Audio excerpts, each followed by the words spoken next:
we're now dealing with something very, very threatening in our country. And I don't use that word lightly.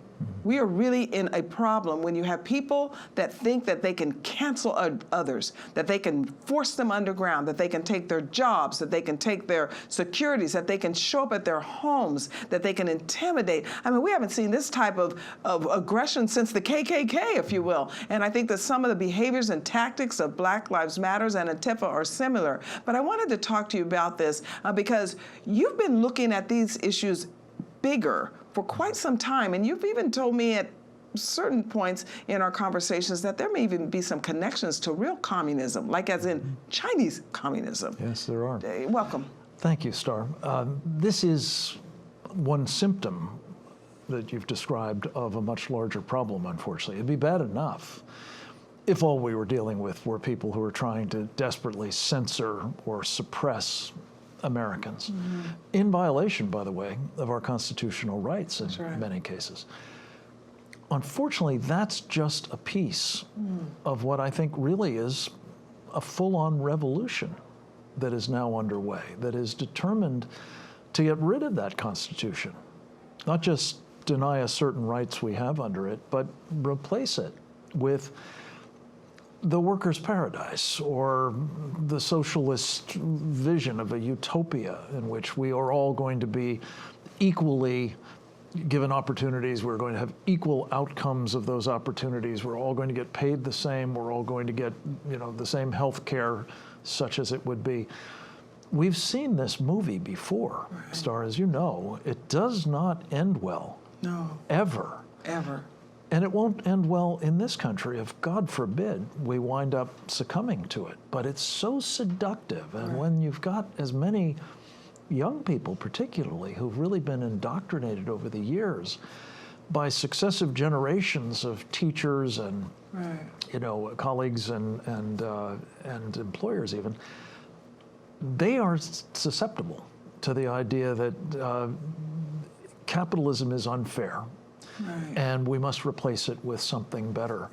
And so when it comes to trying to make sure that people who say, no, don't do that, it's a disaster, that's, to be sure, very troubling, but it's only part of this larger campaign to change, fundamentally transform. They said that. But the point you just made about how now, for those that are saying, no, don't do that, in a very recent history, we were able to at least discuss the reasons. Now you can't even discuss them. So I want to ask you, what happened? How did our children get so vulnerable? Where were the parents that they became so vulnerable that our colleges became just basically indoctrination centers, to where this worldview has now taken home, that you have millennials still just targeting our streets, targeting people.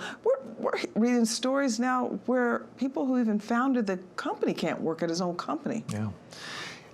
A friend of mine is a fellow by the name of Jeff Nyquist. He goes by J.R. Nyquist, and he's got a terrific blog, jrnyquist.blog.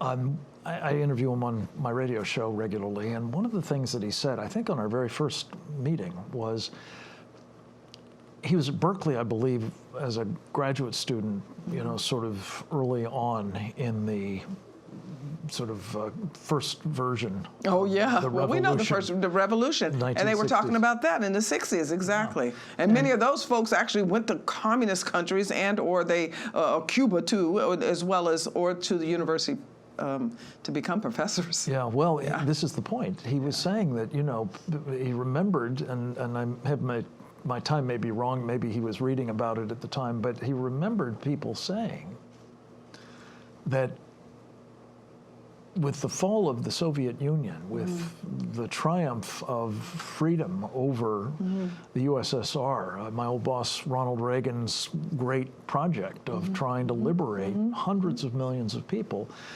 a number of folks in this country particularly sort of clucked about the fact that the only place Marxists were still going to be operating were in our academic institutions.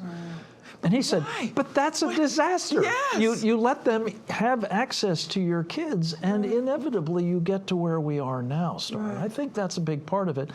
But look, let's face it. But how? Why didn't the parents see it? Yes, where were we? Look, partly I think, you know, we wanted the kids to experience these educational opportunities on their Coming own. to their own. I think partly we were lazy. Yeah. I think partly we were intimidated by the idea that we would actually have to stand up and say, wait a minute, that's wrong. But whatever the explanation, whatever the contributing factors, we've now inculcated in, as I say, probably 2 or maybe even 3 generations of it's closer Americans, to 3 this now. idea that, you know, this is a terrible country. Right. It's a racist country. Right. It's a country that is unfair to large numbers of people. And fundamental transformation is not only what's needed, it's what we deserve. What